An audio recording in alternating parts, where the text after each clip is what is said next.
Welcome to Cafe Tales. Tonight we journey to the Yorkshire countryside in the winter of 1933, where within the grand halls of Burfield Manor, a governess lies dead in the schoolroom on Christmas morning.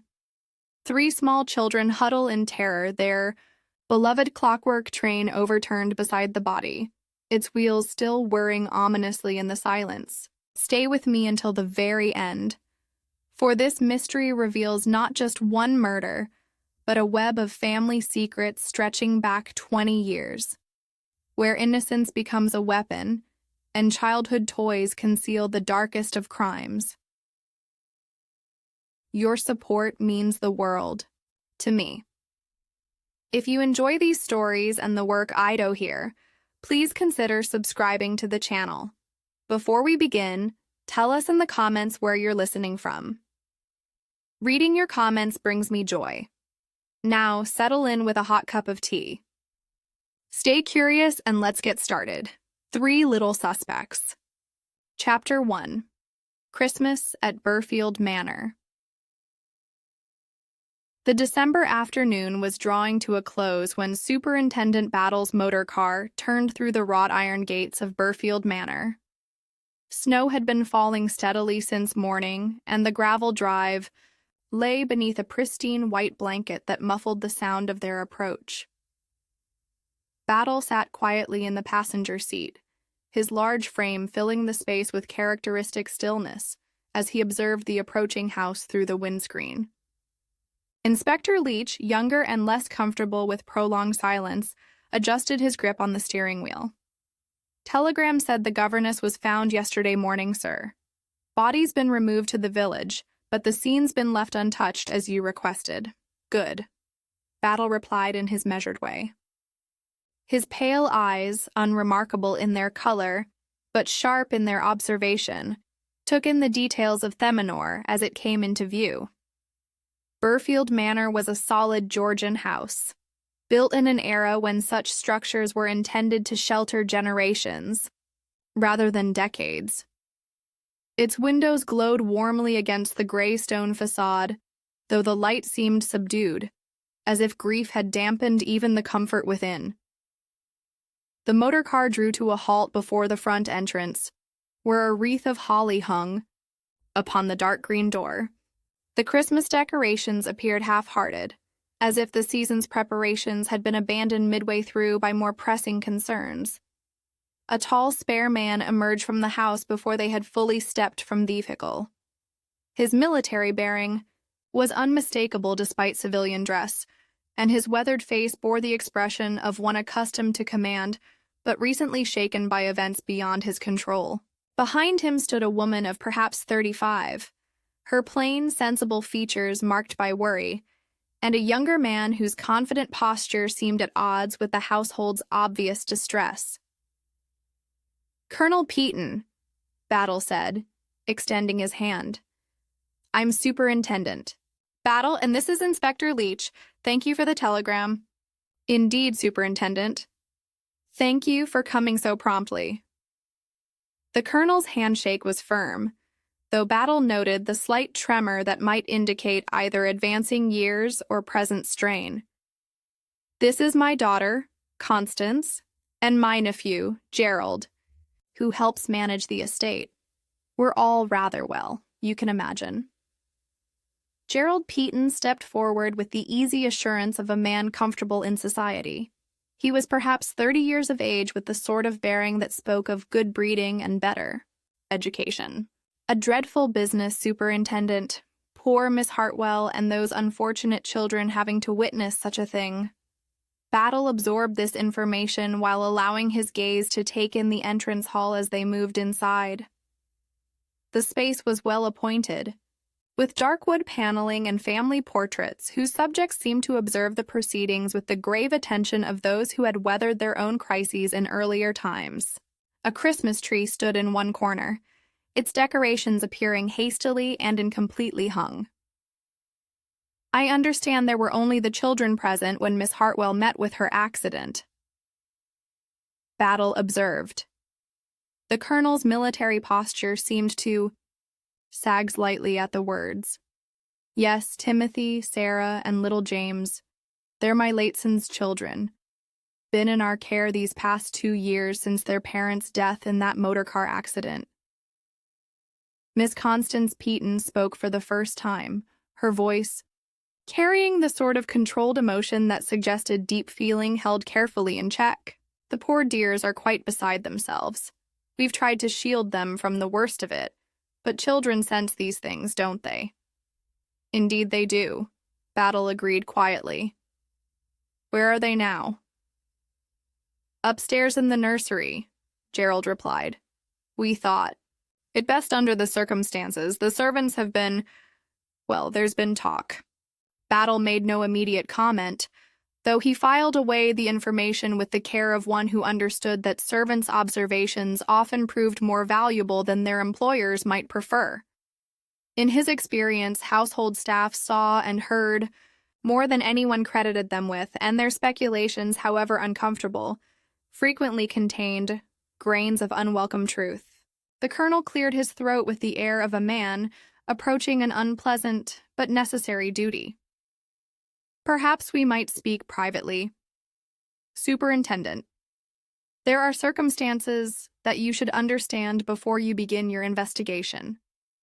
They moved toward what appeared to be the morning room, passing beneath the steady gaze of ancestral portraits and the cheerful incongruity of Christmas garlands. Battle noted the grandfather clock in the hallway, its pendulum marking time with the remorseless precision that continued regardless of human tragedy. The morning room itself was furnished in the comfortable manner of country gentry. Chintz-covered chairs, arranged before a crackling fire, mahogany furniture that spoke of quality and permanence, and windows that would normally provide pleasant views of the gardens, but now showed only the gathering dusk of winter evening. My wife is indisposed, I'm afraid, the colonel said as they settled themselves. The shock of it all, you understand? She's been unwell for some months, and this business with Miss Hartwell has quite undone what little progress she'd been making. Gerald moved to tend the fire, his action suggesting familiarity with domestic routine, despite his gentleman's appearance. Uncle has been devoted in his care of Aunt Clara, he said. I've tried to assist where possible, preparing her daily tonic, seeing to her comfort when the family duties become overwhelming. Battle absorbed this family dynamic while maintaining his expression of patient interest. The picture that emerged was one of a household struggling with multiple burdens, an invalid mistress, orphaned children, a dead governess, and the shadow of suspicion that had apparently fallen upon the youngest and most vulnerable members of the family. The fire settled in the grate with a soft shower of sparks, and the approaching darkness pressed against the windows like an unwelcome visitor seeking entry. Whatever had happened in the schoolroom yesterday morning, Battle reflected, had disturbed the careful equilibrium of life at Burfield Manor in ways that extended far beyond a single death. Chapter 2. Miss Hartwell's Domain. The morning light filtering through the tall windows of Burfield Manor's servants' hall carried none of the previous day's snow-heavy gloom. Battle had risen early, preferring to begin his investigation with fresh eyes and the sort of systematic approach that had served him well throughout his career. Mrs. Croft, the cook, had greeted his request for an early breakfast with the sort of bustling efficiency that suggested relief at having something useful to do. The servants' hall retained its comfortable warmth despite the tragedy that had disrupted the household routine. Battle sat at the scrubbed pine table, his large hands wrapped around a cup of tea that Mrs. Croft had declared essential for proper thinking. The woman herself was of middle years with the solid build and capable manner that spoke of decades spent managing the domestic affairs of substantial households. Miss Hartwell wasn't what you'd call a companionable sort, Mrs. Croft was saying, her hands occupied with the familiar task of kneading dough for the day's bread. Efficient in her duties, mind you, the children's lessons were always prompt, their clothes properly mended, their meals taken at the correct times. But she kept herself to herself. If you understand my meaning. Inspector Leach looked up from his notebook where he had been recording the cook's observations with careful attention to detail. Not one to join the staff for conversation. Never took her meals with us. Never lingered for a cup of tea in the evening. Always reading or writing letters up in her room when the children were settled for the night. Mrs. Croftstone suggested that while this behavior was not improper, it had not endeared the governess to the household staff. Battle maintained his expression of patient interest, whilst cataloging these details for later consideration. How long had Miss Hartwell been with the family? 6 months come next week. It would be arrived just after the Easter holiday. Mrs. Croft's hands stilled in their work as she considered the question. The previous governess, Miss Thornberry, now there, was a lady who understood her place in a household, been with the family for nearly 15 years. She had sweet-natured woman, though getting on in years toward the end. What became of Miss Thornberry? Took ill quite sudden in the spring. Her heart, the doctor said, passed away in her sleep.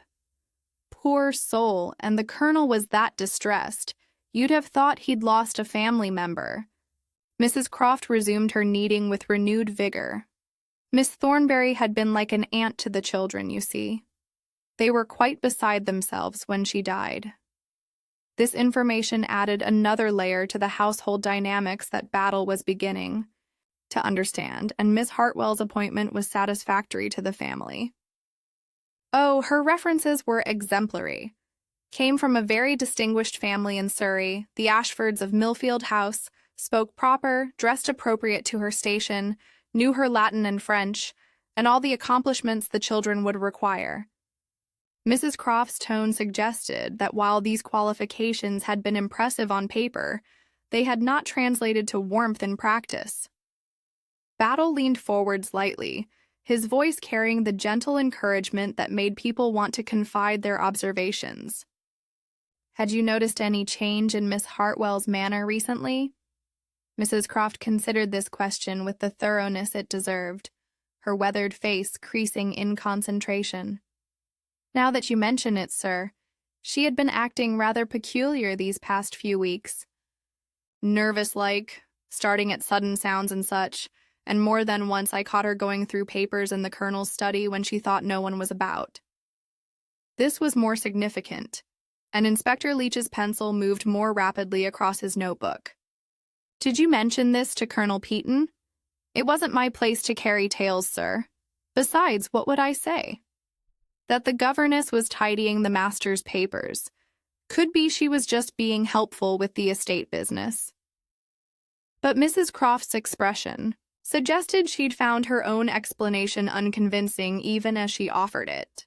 Battle finished his tea and rose from the table with the deliberate movements of a large man mindful of his surroundings. I should like to see the schoolroom now, Mrs. Croft, and Miss Hartwell's quarters as well. Certainly, sir. Though I should warn you, the schoolroom hasn't been touched since it happened yesterday morning. Mr. Gerald gave strict instructions that nothing was to be disturbed until you could examine it properly.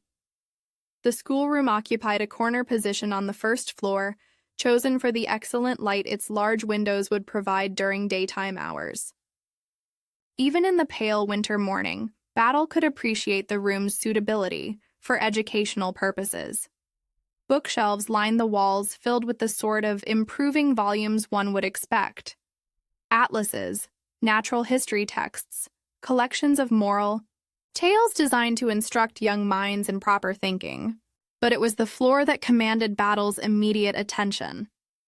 The clockwork train lay on its side near the stone fireplace, a substantial toy that spoke of considerable expense when purchased.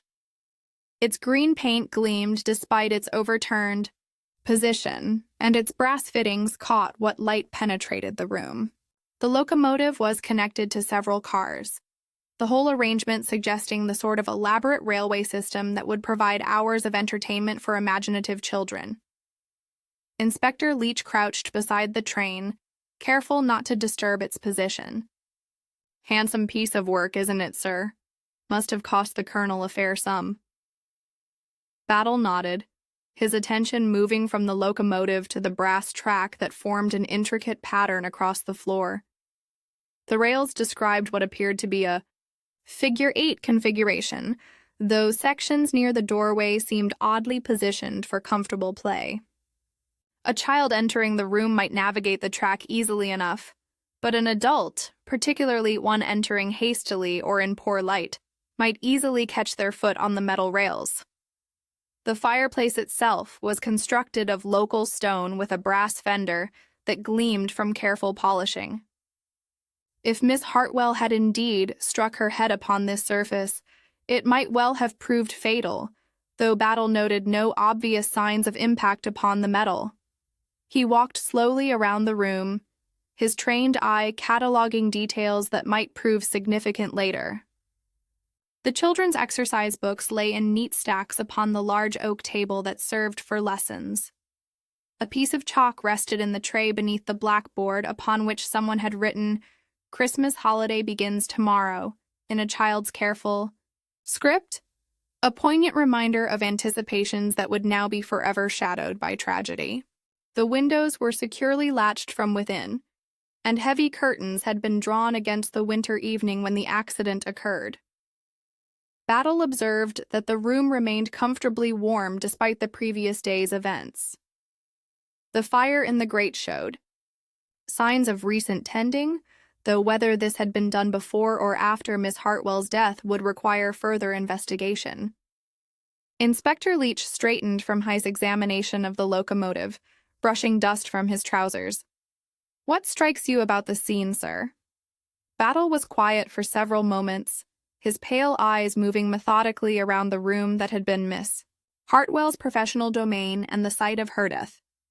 The clockwork train sat motionless now, its mechanism silent. Yet something about the entire arrangement troubled him in ways he could not yet articulate.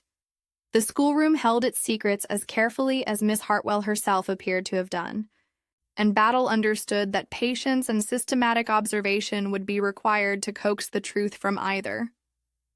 Chapter 3. Small Voices, Large Fears. The nursery at Burfield Manor occupied the brightest corner of the first floor, though the winter morning provided little warmth to penetrate the frosted window panes. Battle entered quietly. Inspector Leach, following with the careful steps of a man conscious that he was entering a sanctuary where childhood had been rudely interrupted by adult tragedy. 3 small figures sat clustered together on the cushioned window seat, their faces turning toward the approaching men with expressions that mingled natural curiosity with unmistakable apprehension. Battle's experienced eye noted their protective arrangement immediately. Timothy, the eldest at 8 years, had positioned himself slightly in front of his younger siblings, while 6-year-old Sarah held 4-year-old James close against her side with the fierce determination of one who had already learned that the world could be unexpectedly cruel. Miss Constance Peaton rose from her chair beside the fireplace, where she had been maintaining a watchful presence over the children. Her plain, sensible features bore the strain of the past day's events, and her dark dress seemed to emphasize the gravity that had settled over the household. "Children," she said with gentle authority, "these gentlemen need to speak with you about what happened yesterday morning. You must tell them exactly what you remember, just as you told me." Timothy straightened his narrow shoulders, assuming what he clearly imagined to be a grown-up posture despite the tremor in his voice. "We've already explained everything to Grandfather and Constance. Miss Hartwell had an accident in the schoolroom." Battle settled himself carefully in one of the small chairs that furnished the nursery, his considerable bulk making the furniture appear even more delicate than its construction warranted.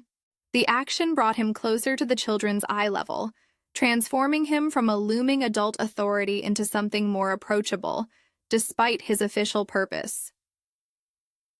"I am Superintendent Battle," he said in his quiet, steady voice. "This is Inspector Leach. We'd very much like to hear what happened in your own words, if you're willing to share it with us." Sarah looked up with eyes that remained red-rimmed from tears shed over the past day. "We didn't mean for anything bad to happen," she whispered, her small voice carrying a burden of guilt that seemed far too heavy for such young shoulders. "We were only playing with our train set before lessons began." "Of course you were," Battle replied with a sort of certainty that seemed to ease some of the tension from the child's posture. "It looked like a magnificent train when I saw it in the schoolroom. Could you tell me about it?" Timothy's face brightened slightly at this invitation to discuss something pleasant. "It's the finest clockwork locomotive in all of Yorkshire, I should think. Grandfather gave it to us last Christmas. It has proper wheels that turn and a whistle that sounds almost like a real engine. Gerald, that's our cousin who helps Grandfather with the estate. He taught us how to operate it without damaging the mechanism." Battle filed away this mention of Gerald's involvement with the toy while maintaining his expression of friendly interest. "And you were playing with the train yesterday morning when Miss Hartwell came to the schoolroom." The three children exchanged glances that spoke of shared experience and perhaps shared anxiety about discussing what they had witnessed. Timothy, as the designated spokesman for the group, answered with obvious reluctance. Miss Hartwell seemed quite upset when she entered the room. She wasn't her usual self at all. She was asking us questions about things that didn't concern our lessons. Inspector Leach looked up from his notebook with careful attention. "What sort of questions?" Sarah shrank closer to little James, who'd remained largely silent throughout the conversation, his thumb planted firmly in his mouth despite his 4 years. She wanted to know what we might have told people about family matters, about conversations we might have overheard between the grown-ups. This was potentially significant information, and Battle's attention sharpened almost imperceptibly, while his manner remained gentle and encouraging. "What sort of conversations had you overheard?" Timothy shifted uncomfortably, clearly torn between his natural honesty and loyalty to his family's privacy. "Sometimes, when we're supposed to behaving our afternoon rest, we listen from the top of the stairs. The grown-ups don't realize we can hear them talking in the morning room." Miss Constance made a small sound of disapproval at this confession, but Battle raised a gentle hand to forestall any reproof. In his experience, children's natural curiosity often provided insights that adults with their complicated motivations and social restraints either missed or chose to ignore. "What did you hear during these conversations?" he asked with patient interest. "Grandfather and Gerald arguing sometimes," Timothy admitted reluctantly, "about money matters and estate papers and someone called Edward. Gerald becomes quite cross whenever Grandfather mentions that name." Little James removed his thumb from his mouth long enough to contribute his own observation in the matter-of-fact tone that children often employed when discussing adult peculiarities. "Gerald makes grandmother's afternoon tea every day at 4 Akan precisely. He says it's a special tonic to help her feel better, but she always complains that it tastes quite bitter." Battle absorbed this information while maintaining his gentle demeanor, though he noted the glance that passed between Inspector Leach and himself. "And what happened after Miss Hartwell asked you these questions yesterday?" Sarah took up the narrative with growing confidence as she warmed to her story. She began walking about the room in an agitated manner, examining things as if she were looking for something specific. She wasn't paying proper attention to where she was stepping, and she caught her foot on the train track. "Were you frightened when she fell?" All three children nodded with solemn emphasis. Timothy found his voice first, his words tumbling out as he relived the traumatic memory. She fell quite hard and struck her head against the brass fender. The train was still running round and round, its track making its mechanical noise, and Miss Hartwell lay so very still that we thought perhaps she had simply fainted. "What did you do then?" "Timothy was ever so brave," Sarah said, looking at her older brother with unmistakable admiration. "He stopped the train's mechanism and told us to stay quiet while he went to fetch help." Inspector Leach looked up from his careful notes. "How long passed before help arrived?" The children exchanged uncertain glances, as young people often did when asked to measure time with precision. "It felt like hours and hours," Timothy said finally, "though I suppose it was really only a few minutes before Constance came and found us." Battle studied the three earnest faces before him, noting the genuine distress that marked each one, regardless of age. Whatever had transpired in the schoolroom the previous morning, these children had been deeply affected by witnessing it. Yet, there were elements to their account that suggested complexities beyond a simple accident. The mention of Gerald's daily preparation of the invalid Mrs. Peaton's medicinal tea was particularly intriguing, as was the suggestion that Miss Hartwell had been seeking information about family conversations the children might have overheard. These details painted a picture of household tensions that ran deeper than the surface tragedy of a governess's accidental death.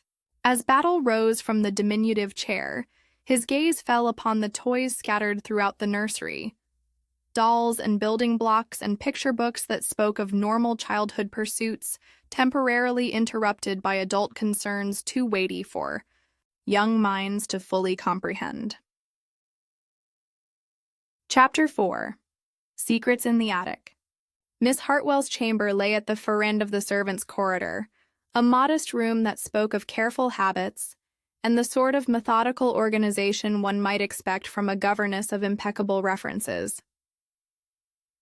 Battle paused in the doorway that afternoon, allowing his eyes to adjust to the subdued light that filtered through the single window overlooking the manor's kitchen gardens. The furnishings were sparse but adequate. A narrow iron bedstead with a counterpane of serviceable blue wool, a washstand with pitcher and basin, and a small writing desk positioned to catch the best available light. Inspector Leach moved immediately toward the desk, noting the neat arrangement of writing materials and the careful stack of correspondence paper that suggested regular letter-writing habits. Methodical in her personal affairs as well as her professional duties, Leach observed, indicating the precisely arranged items on the desktop. A bottle of ink occupied the exact center of the blotter, and a collection of steel pens lay arranged in order of increasing fineness. Battle approached the narrow wardrobe, noting the modest collection of garments hanging within. 3 dark dresses suitable for daily wear, 2 walking costumes for outdoor excursions with the children, and a single good dress of black silk that would serve for church attendance or formal household occasions, the wardrobe of a woman who understood her position in the domestic hierarchy and dressed accordingly. But it was beneath the folded undergarments on the wardrobe's upper shelf that Battle discovered something far more significant than clothing. A manila envelope carefully concealed beneath layers of cambric and linen contained what appeared to be a collection of newspaper clippings and handwritten notes that had nothing whatsoever to do with the education of children. Battle withdrew the contents with the careful touch of one accustomed to handling potential evidence, spreading the papers across Miss Hartwell's small dressing table. The newspaper clippings were yellowed with age, their dates indicating publication some 20 years previous during the winter of 1913. The headlines made for sobering reading. Tragic death at Country Manor. Colonel's wife perishes in fall. Coroner's jury returns verdict of accidental death. Inspector Leach peered over Battle's shoulder as he read through each article with methodical attention. The deceased had been Lillian Peaton, Colonel Peaton's first wife, discovered at the bottom of the manor's main staircase on a December morning, that shared unfortunate similarities with the present circumstances. The inquest had heard testimony regarding her delicate constitution and tendency toward dizzy spells. The official verdict of accidental death had been recorded without apparent controversy. The colonel's first marriage, Battle murmured, though his attention had already moved to the handwritten notes that accompanied the clippings. Miss Hartwell's precise penmanship filled several sheets with observations and questions that suggested a mind far from satisfied with the official conclusions. One note posed a particularly pointed inquiry. Why was Edward Peaton not called to provide testimony at the inquest? Household staff mentioned his presence at the manor during the relevant period. Yet his departure immediately following his sister-in-law's death raises questions that appear to have gone unexamined. Another sheet bearing a more recent date contained observations that struck closer to contemporary concerns. Gerald's resemblance to the colonel is marked, yet certain features suggest alternative parentage. The timing of his arrival at Burfield Manor, coupled with his intimate knowledge of family history, warrants careful consideration. Battle studied these notes with the patient attention he reserved for crucial evidence. Miss Hartwell had clearly been conducting her own investigation into events that had occurred long before her employment at the manor. The question that occupied his thoughts was whether this private inquiry had somehow precipitated her own untimely death. "There's more here, sir," Inspector Leach announced, having continued his examination of the room's contents. From beneath the thin mattress, he withdrew a leather-bound journal, its pages filled with entries that chronicled Miss Hartwell's observations during her 6 months at Burfield Manor. The early entries were unremarkable. Notes regarding the children's progress in their studies, observations about their individual temperaments, minor complaints about the dampness of her quarters during the spring months. But as the weeks progressed, a different tone began to emerge in her careful script.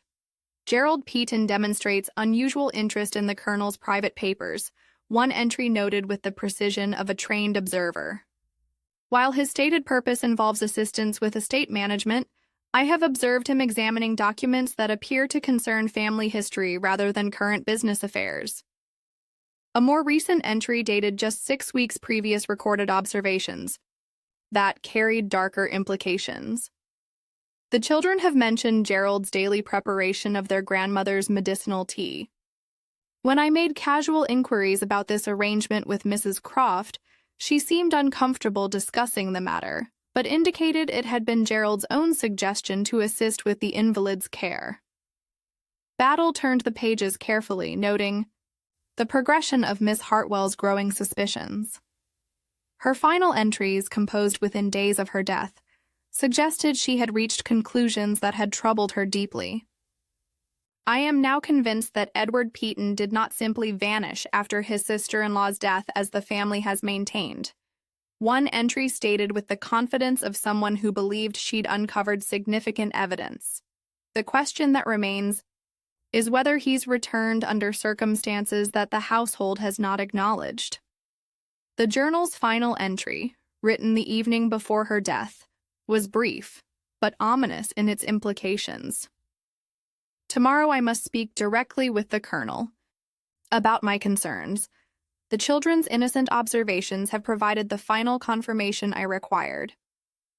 Gerald has been far more clever than I initially suspected, but not quite clever enough to account for the honest perceptions of childhood.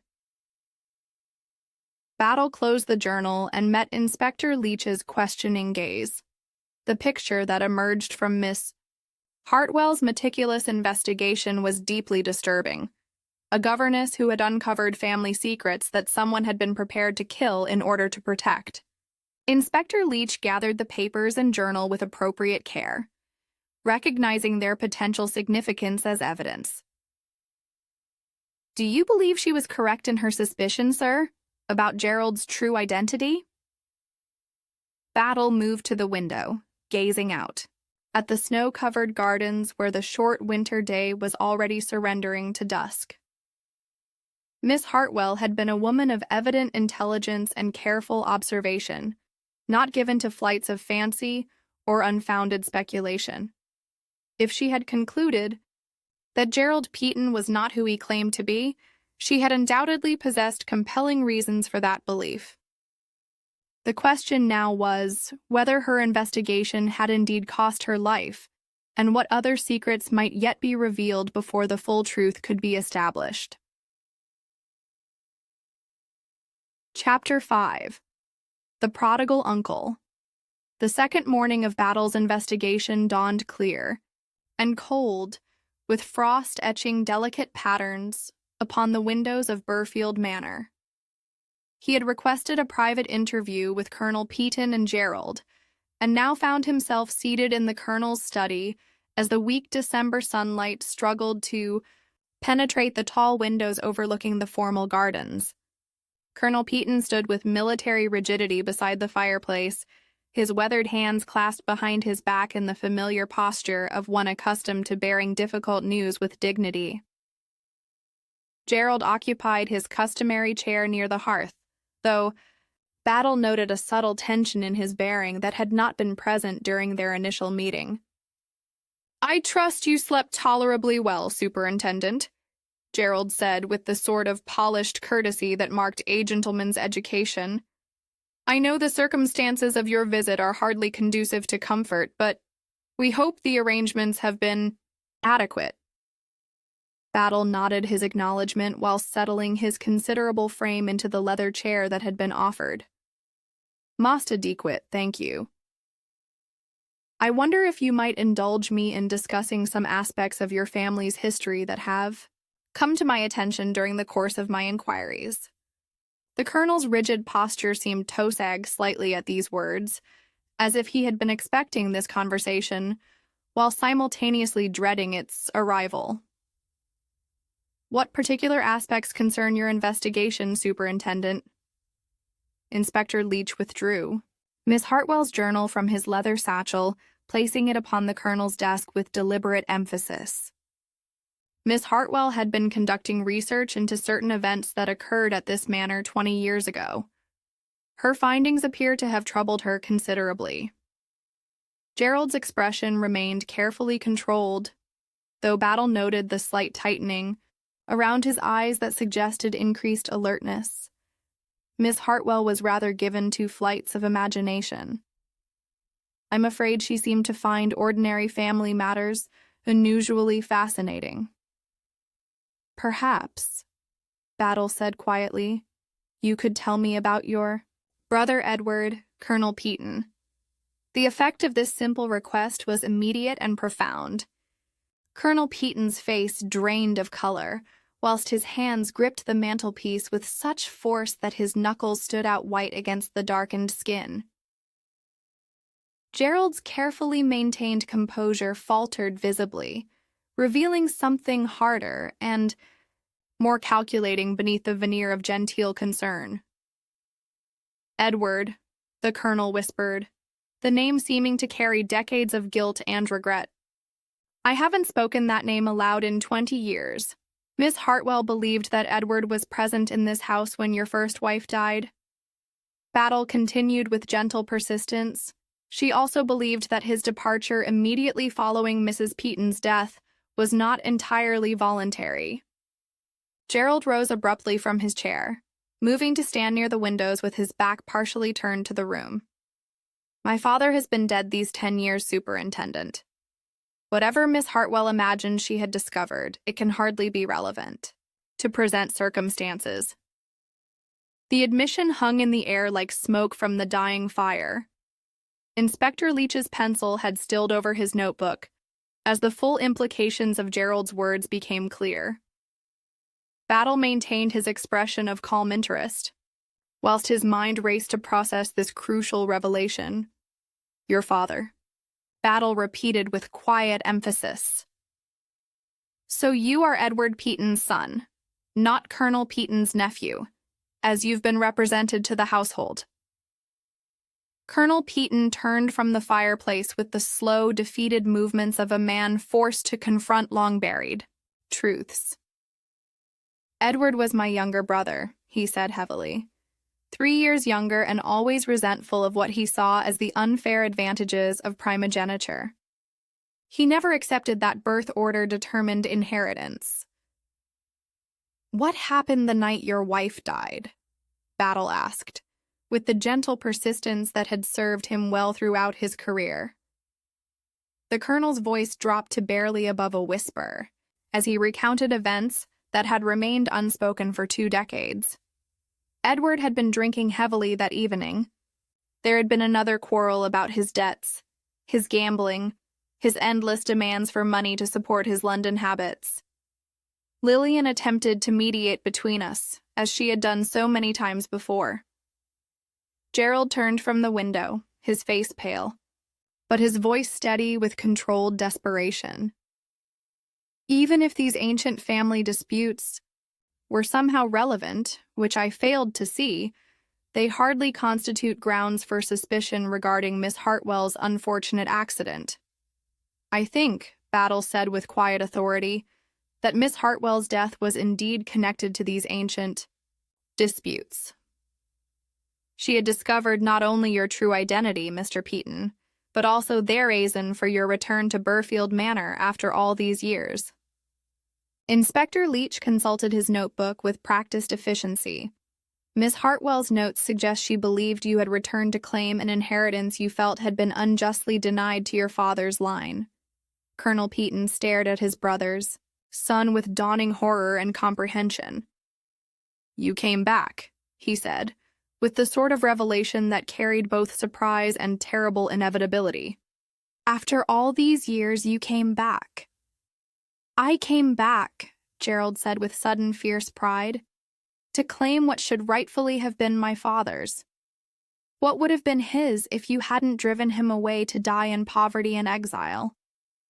The words fell into the brooding study like stones cast into still water, creating ripples of implication that would spread far beyond this moment of revelation. Battle watched Gerald's face carefully, noting the transformation from careful respectability to naked ambition that had been concealed beneath years of patient planning. But claiming your inheritance required more than simply revealing your identity, Battle observed with the sort of calm certainty that made his conclusions seem inevitable. It required ensuring that other claimants to the estate were removed from consideration. The fire crackled in the grate, its warmth unable to dispel the chill that had settled over the study like a shroud. Gerald's carefully constructed facade had finally cracked completely, revealing the cold calculation that had driven him not merely to deception, but to something far more sinister. Chapter 6. Clockwork Evidence. The third morning of Battle's investigation brought with it a clarity of purpose that had been absent from his earlier examinations. Armed now with the knowledge of Gerald's true identity and Miss Hartwell's suspicions, he returned to the schoolroom with Inspector Leach, intent upon examining the physical evidence with fresh understanding. The winter sunlight streaming through the tall windows cast the overturned clockwork locomotive in sharp relief, its brass fittings gleaming against the dark floorboards. Battle approached the toy with renewed interest, his large hands moving with surprising delicacy as he examined the mechanism that had played such a crucial role in the tragedy. Remarkable piece of craftsmanship, he observed, lifting the engine to appreciate its substantial weight. The locomotive was indeed a masterwork of the toymaker's art, constructed with the sort of attention to detail that spoke of considerable expense. Every fitting had been precisely executed, from the tiny brass nameplate to the miniature coal tender that coupled behind the main engine. Inspector Leach crouched beside the scattered railroad cars, noting their individual construction and the care with which they had been painted. The colonel certainly spared no expense when he purchased this for the children. "Must have cost more than many men earn in a month," Battle's attention had moved to the winding mechanism that powered the locomotive's movement. The brass key that operated the clockwork spring was larger than typical toy components, requiring both a firm grip and considerable strength to operate effectively. More significantly, the key's polished surface bore the distinct smudges of recent handling. Timothy mentioned that Gerald had instructed them in the proper operation of the mechanism. Battle recalled, examining the key more closely, suggested it required particular technique to avoid damage to the delicate internal workings. The brass track that formed the elaborate pattern across the floor told its own story to eyes trained in observation. Battle noted that several sections showed scratches and wear marks consistent with recent repositioning. The original layout designed for the children's entertainment had been altered to serve a more sinister purpose. "Look here," Battle said, indicating a section of track that ran directly across the natural path from the door to the fireplace. This positioning creates an unavoidable hazard for anyone entering the room in darkness or haste. Inspector Leach made careful notes while Battle continued his methodical examination. The evidence was subtle, but unmistakable. Track pieces had been lifted and repositioned, their original placement altered to create a trap for the unwary. The clockwork mechanism itself provided the most damning testimony. Battle's examination revealed that the spring housing showed clear signs of having been wound to maximum capacity. The stress marks on the metal components indicated tension far beyond what would be necessary for ordinary play, and certainly more than small children could achieve. The children told us the locomotive was nearly finished running when Timothy stopped. Battle observed, his voice carrying the quiet certainty of one who had solved a crucial puzzle. That suggests it had been operating at full wind for a considerable period before Miss Hartwell's arrival. The implications were clear to both men. Someone had wound the locomotive to capacity and set it running, not for the children's amusement, but as part of a carefully orchestrated deception. The noise of the clockwork engine would have masked other sounds, while the deliberately positioned track created the perfect opportunity for what would appear to be an accidental fall. Battle moved next to examine the brass fireplace fender, where Miss Hartwell had allegedly struck her head. The metal surface showed no obvious signs of recent impact, but its high polish suggested recent cleaning, whether from routine household maintenance or more deliberate concealment, remained to be determined. Returning to the locomotive, Battle made his most significant discovery. The brass winding key, when removed from its socket and held to the light, revealed clear impressions pressed into its surface.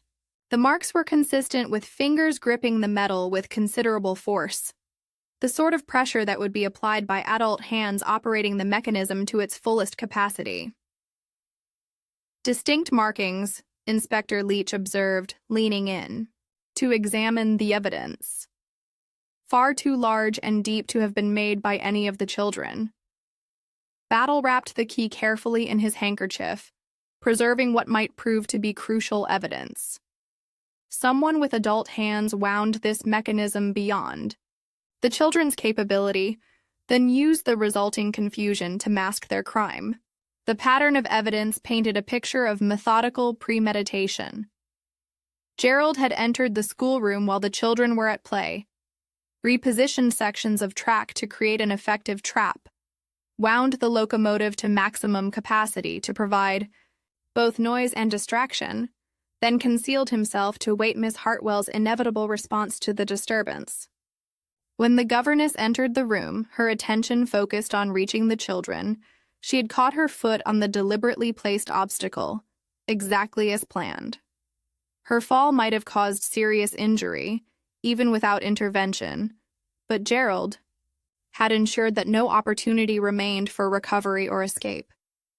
Battle examined the door frame and noted scuff marks at the appropriate height, evidence that someone had indeed waited in concealment, positioned to strike when Miss Hartwell stumbled. The governess had been murdered with cold calculation, her brow death disguised as a tragic accident that would cast suspicion upon innocent children.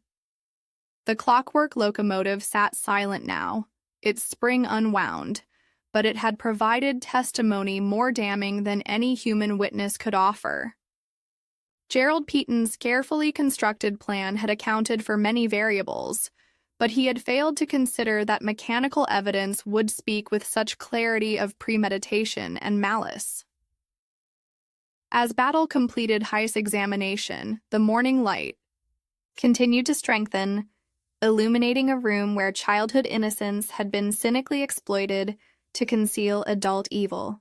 The physical evidence was now clear and undeniable, requiring only the final confrontation to complete the web of proof that would bring Gerald Peaton to justice. Chapter 7. The Trap Springs. The drawing room at Burfield Manor had been prepared for what Colonel Peaton had hoped might serve as a belated Christmas gathering, though the festive decorations now seemed grotesquely inappropriate, given the circumstances that had brought the family together on this third evening of Battle's investigation. Holly and ivy still adorned the mantelpiece, while a modest collection of wrapped gifts sat beneath a tree, whose candles remained unlit. Battle had requested that all members of the household assemble after dinner, and they now occupied their chairs in the uncomfortable silence of people who sensed that long-held secrets were about to be exposed to unforgiving scrutiny.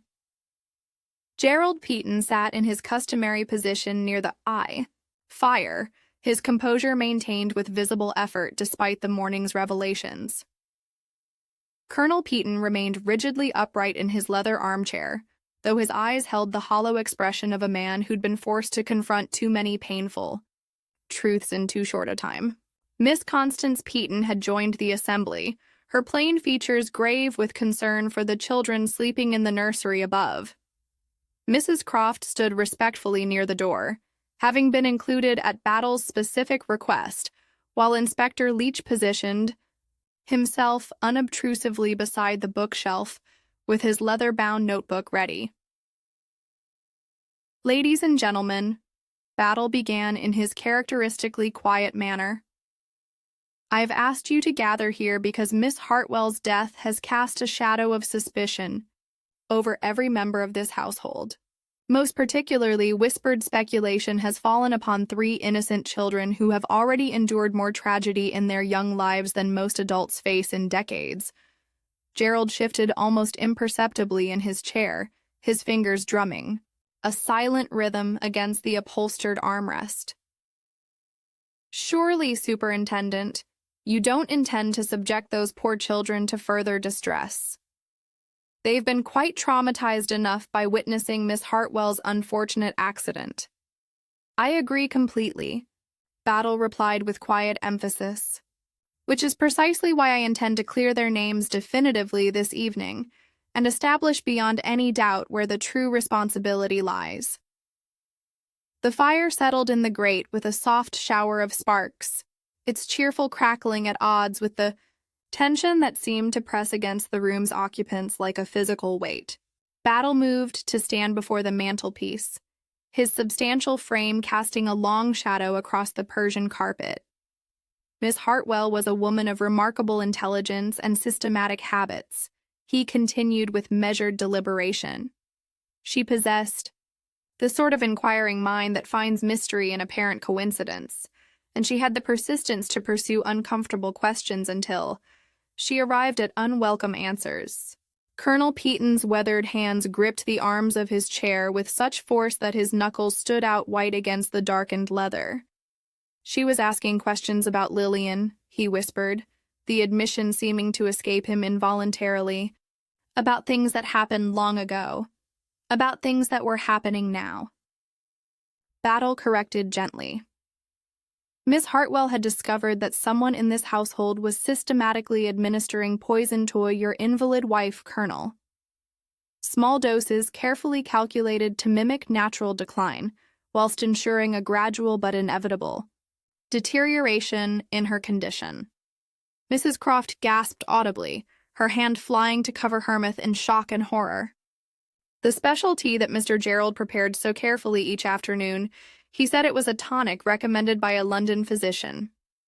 Gerald's carefully maintained facade of concern finally began to crack under the accumulated weight of evidence and accusation. These are extraordinary allegations. Superintendent, I hope you possess more substantial proof than the fevered imaginings of a governess who clearly harbored delusions of persecution. Battle produced the brass winding key from his coat pocket, its polished surface gleaming in the firelight. I have the evidence of your own hands, Mr. Gerald Peaton. This key was wound by someone with adult strength, someone who positioned that clockwork locomotive as a deliberate trap for Miss Hartwell. Inspector Leach stepped forward with practiced efficiency. The markings on this brass surface correspond precisely to impressions we obtained from your brandy glass yesterday evening. The match is quite unmistakable. The silence that followed seemed to stretch indefinitely, broken only by the steady ticking of the grandfather clock in the hallway and the soft whisper of settling logs in the fireplace. Gerald's mask of genteel respectability had finally cracked beyond repair, revealing the desperate calculation that had driven him to return to Burfield Manor under false pretenses. Even if your theories possessed some foundation, in fact, Gerald said with forced steadiness, how could you possibly demonstrate that I intended deliberate harm? Miss Hartwell caught her foot on a child's toy and fell tragically against the fireplace fender, a regrettable accident that occurred during innocent play. Because, Battle replied, with the quiet finality of one who had solved every aspect of a complex puzzle, you made one crucial error in your planning. You calculated that the clockwork locomotive, wound to maximum capacity, would continue running long enough to establish your presence elsewhere when it finally stopped. But the children heard the mechanism cease operating before Miss Hartwell died, and young Timothy had to restart it manually to continue their game. Gerald's face drained of color as the full implications of this revelation became clear. His carefully choreographed alibi designed to place him in another part of the house when the locomotive's spring unwound had been destroyed by the honest observations of childhood innocence. You concealed yourself in the schoolroom. When Miss Hartwell entered, Battle continued with relentless precision. You struck her as she fell, ensuring that what might have been a minor injury became fatal. Then you wound the locomotive again and positioned it near her body to suggest that the children's play had somehow caused her death. Colonel Peaton stared at his brother's son with a mixture of horror and dawning comprehension that seemed to age him years in moments. You would have allowed those innocent children to bear responsibility for your crime. Gerald's composure shattered completely in the face of inexorable exposure. He lunged toward the door with the desperate speed of a cornered animal, but Inspector Leach had anticipated such a move.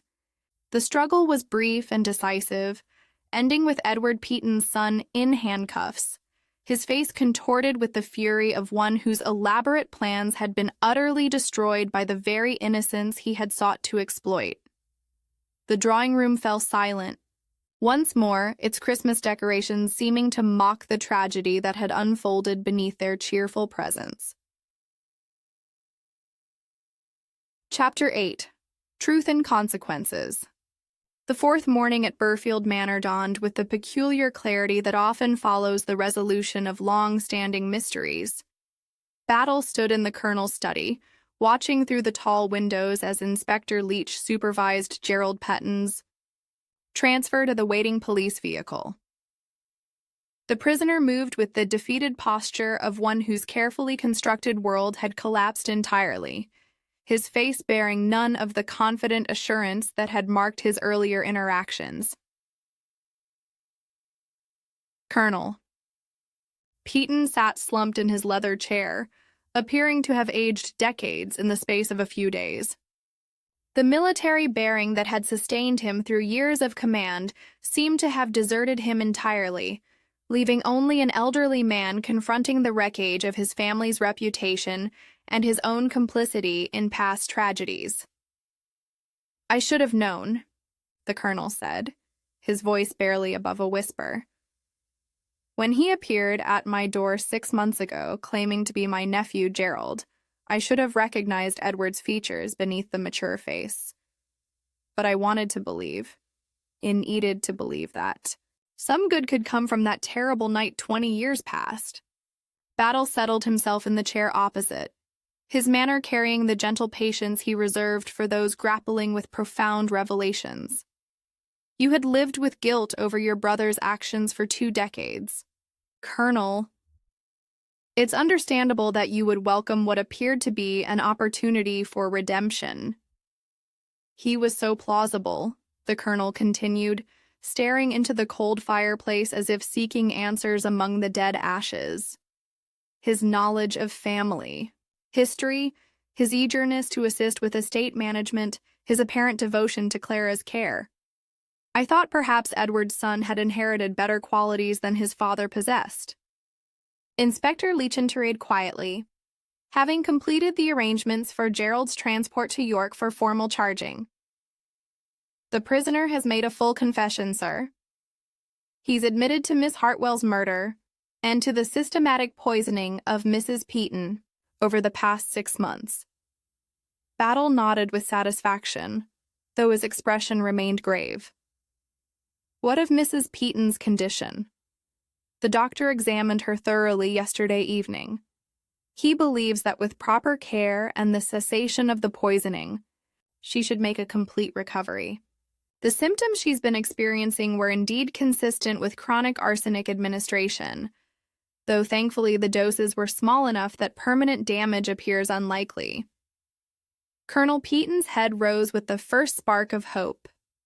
Battle had seen in him since the investigation began. "Clara will recover. She'll be herself again."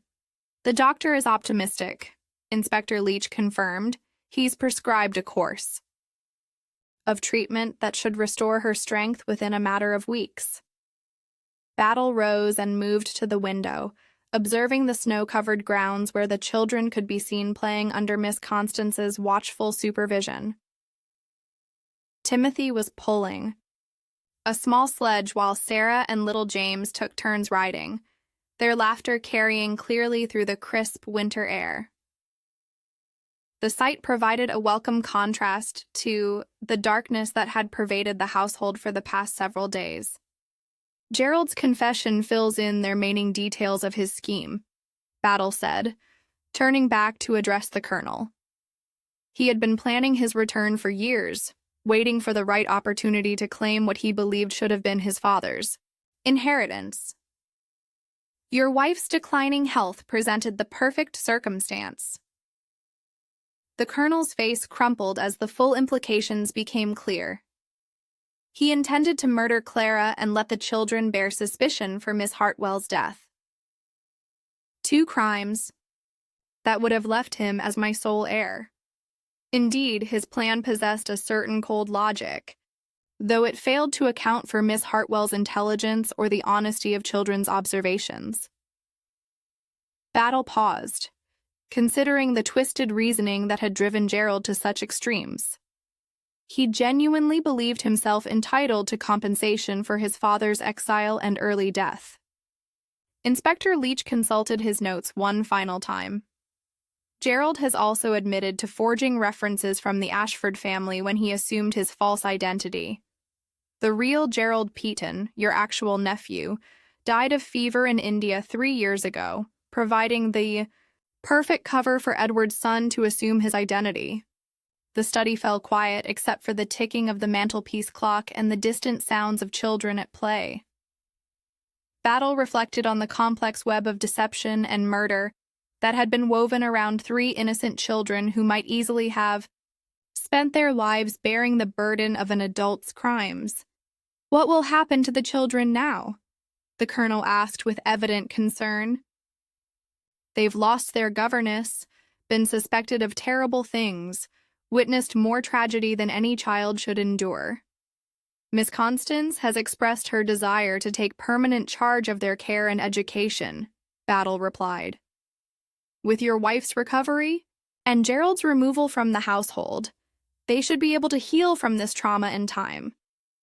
Colonel Peaton straightened slightly in his chair, some measure of his former authority returning. Yes, Constance will do well by them. She has the patience and kindness they'll need. He paused, then added with quiet determination, and I shall ensure they never want for anything that might help them forget these terrible days.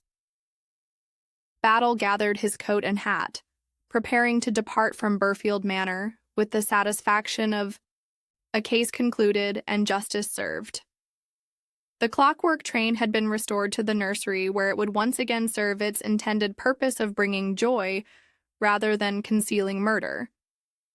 The children's innocence had been vindicated, and the shadow of suspicion lifted from their young lives. As his motorcar pulled away from the manor, Battle reflected on the twisted paths that family secrets could take, and how the desire for justice, even misguided justice, could lead to consequences far more terrible than the original wrongs it sought to address. Thank you for joining me for Three Little Suspects. Did you suspect Gerald's true identity before Superintendent Battle revealed the truth? Tell us in the comments which clues gave it away for you. If you enjoyed this mystery, please subscribe to Cafe Tales and like this video for more battle mysteries. Until next time, this is Ailey signing off from Cafe Tales.